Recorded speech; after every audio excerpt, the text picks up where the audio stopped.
Hi everyone.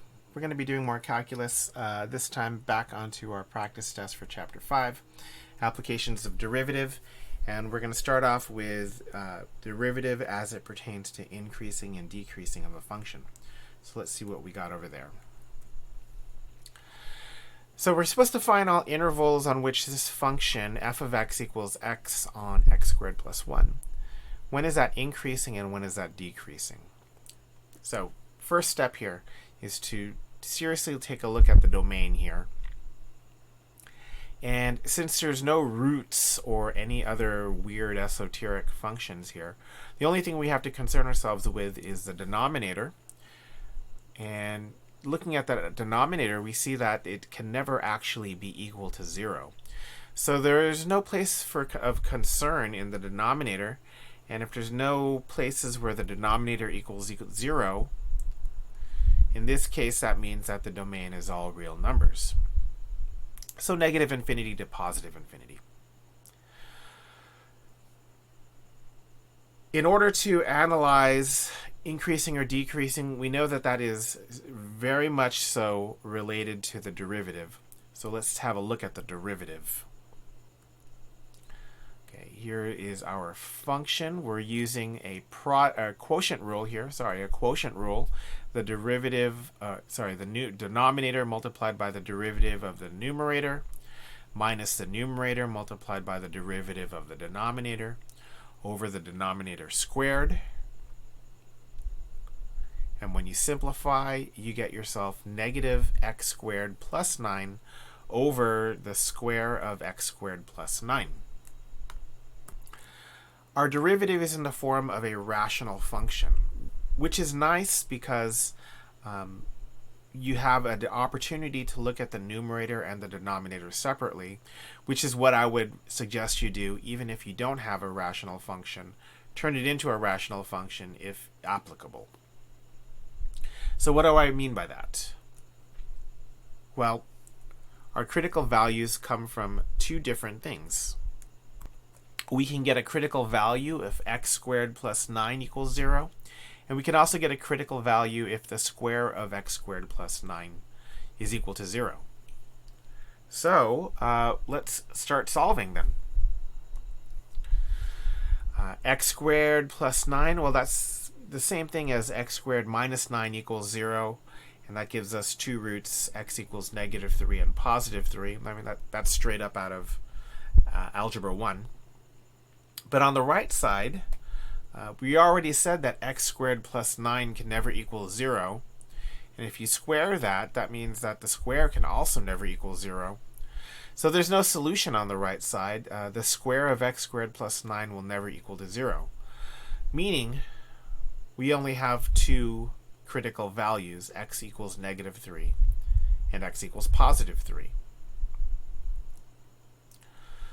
So let's take a look at this derivative and how that graphs out on a number line.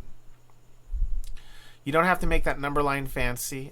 Just label a negative 3 and a positive 3. Our domain extends from negative infinity to positive infinity.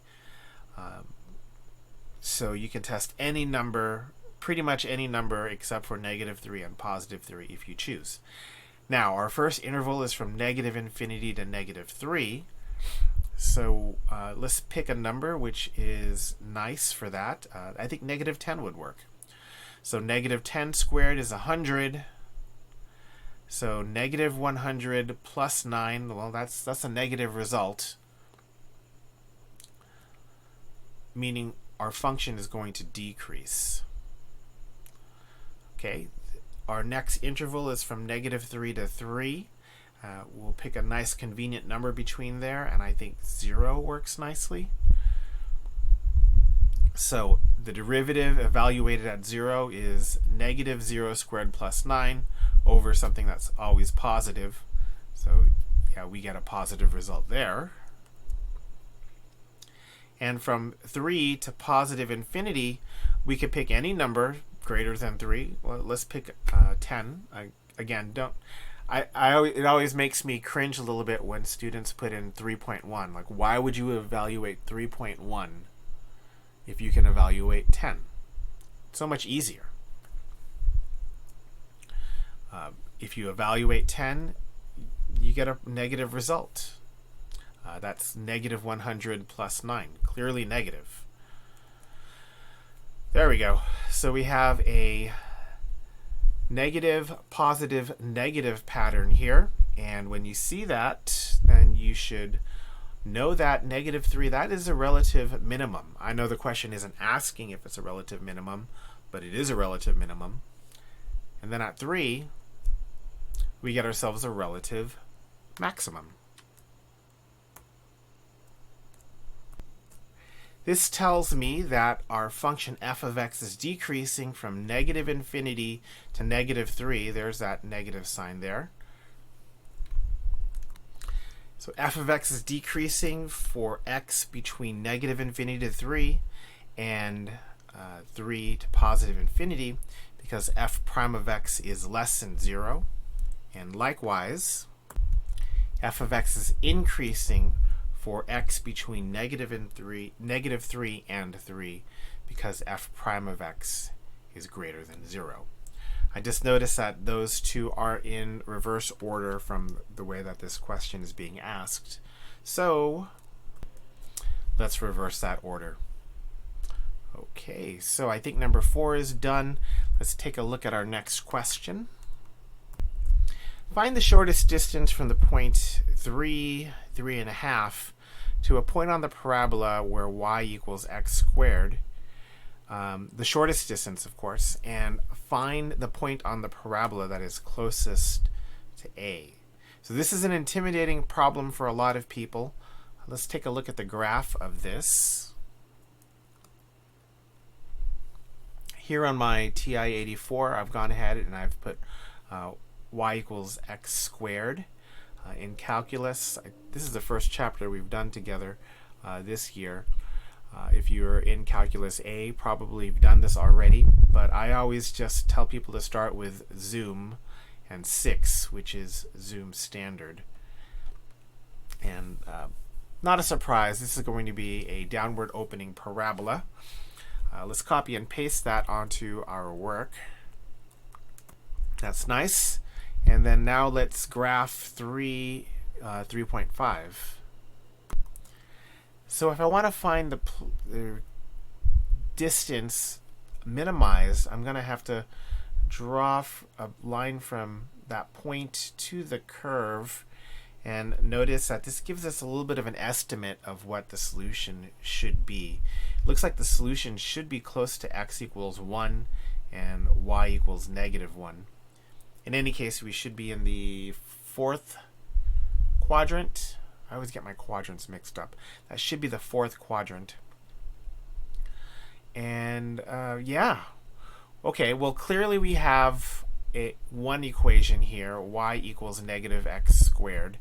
And the point that I want to make early on is any point on this graph, whatever the x coordinate is, the y coordinate is going to be negative x squared. Any point on that graph, if you know the x coordinate, the y coordinate is negative x squared. Sounds ridiculous to say that, but that's actually the part that people will overlook when they try and solve this. The second one is going to be a distance between the 2 points. So the easiest way, or I guess the only way to do this, is to actually use the distance formula. So what is that distance formula? Let's write that out. Distance is equal to a square root of, x2 minus x1 squared plus y2 minus y1, all of that squared. And we don't know what one of the points is. Let's just say we don't know the first point, but we know that the second one, we're going to say that that is 3 and 3.5. So let's substitute that into our distance formula. Okay, that is nice. We have our y2, y1 over here. But what do we do for x2, y2? Well, if this right here is one of the points, the other point is this point right here. which we don't know. We're calling that x2, y2. But did you see what I just told you? x2 and y2 are on the parabola. So if the x-coordinate is x2, the y-coordinate is negative x2 squared. To make this look like a function, we're just going to use x and y. So that transforms our distance equation into, root x minus 3 squared plus negative x squared minus 7 halves squared. Now there's a couple of neat tricks that you can do to make your algebra and consequently your calculus a little bit easier. And the first one is that second part of the equation right here. We can simplify that. If you factor out the negative 1 from both terms in this second parenthesis here, you get this negative 1 over here. And of course that negative 1 is going to be squared since you're squaring that parenthesis. That's nice because negative 1 squared is just 1. So really the simplified form here would just be, square root of x minus 3 squared plus x squared plus 7 halves. That's the first trick. The second trick that you can do is to square both sides of this.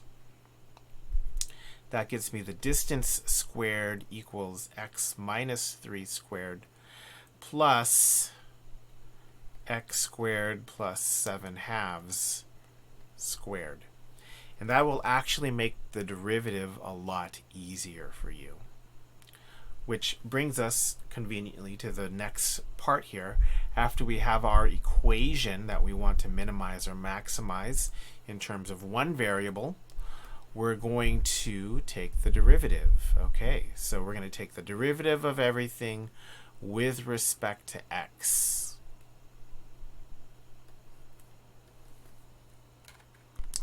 Okay, first we're just going to say that we're going to take the derivative, and then we're going to actually take the derivative. I've made the point in a previous video that since x and d do not match, I'm going to take the derivative with respect to d, and then I'm going to multiply by the derivative of d with respect to x. So what does that mean? Well, the derivative of d squared in terms of d is just 2d. And then I'm going to multiply that by the derivative of d with respect to x. Let's take a look on the other side. Everything is in terms of x already, so there's not a whole lot here to do except for some chain rule business. The general square, to take the derivative of any square, is going to be 2 multiplied by the anything to the first power multiplied by the derivative of that anything. Well, what is the derivative of x minus 3? It's just 1. Plus, again, it's the square of something, so the derivative, or the derivative of a square is 2 times whatever's being squared, just like we did before, to the first power multiplied by the derivative of the thing being squared. What's the derivative of x squared plus 7 halves? That's just 2x. So here's our derivative. You can do a little bit of canceling here. I know if you divide both sides by 2, you kind of whack out all of those 2's right there, and that gives you x minus 3 plus 2x cubed plus 7x. We can do one better for you. We know what we can combine like terms in the numerator, and we know what d is. The equation for d is right here. So we're just going to substitute that equation, giving us our d prime of 2x cubed plus 8x minus 3 on top of that radical expression. Now, just like we did in the previous question, since we have a quotient, in order to find any critical values, which is the next step here, we're going to have to set the numerator equal to 0 and then the denominator equal to 0. Let's take care of the second one here first. This one right here. Let's take care of this. That's the distance formula, right?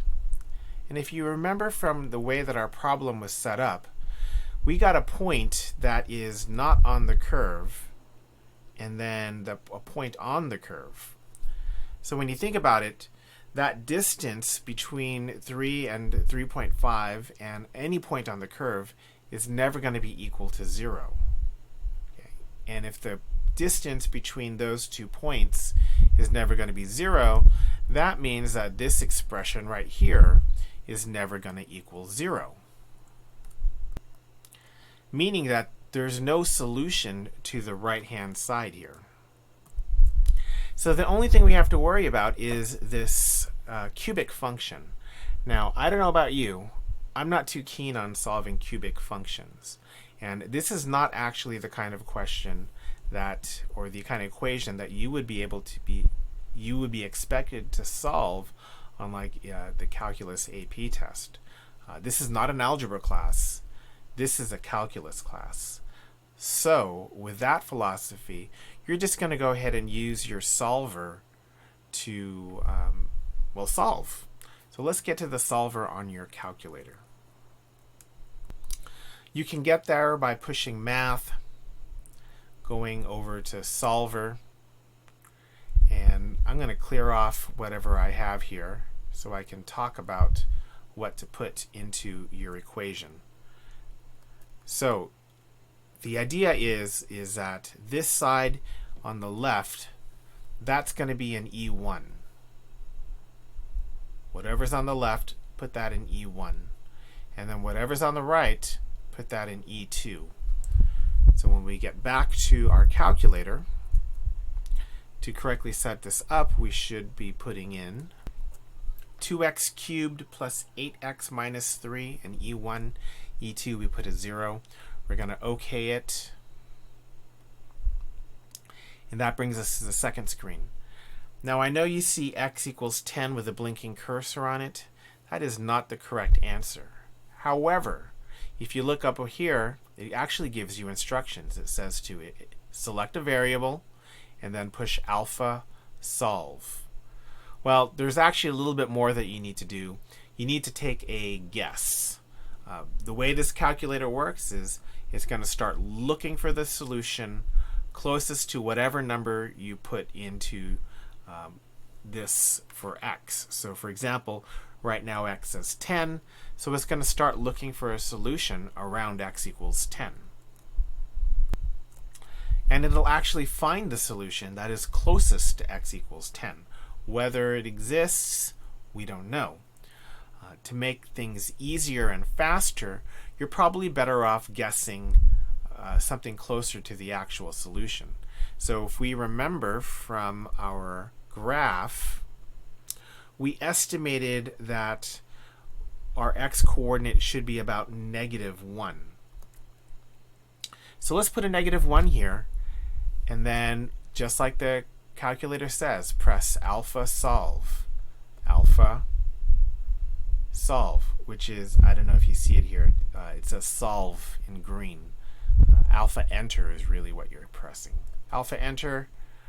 Okay, positive 0.363. I don't know why I put -1. I knew it was positive. So positive 360, sorry, positive 36303. Great. That's the x-coordinate when the distance is minimized. Actually, we should talk about this. How do I know that this is going to be the minimum? Well, at this point, it would be ideal for us to check the derivative. We can go back to that number line test.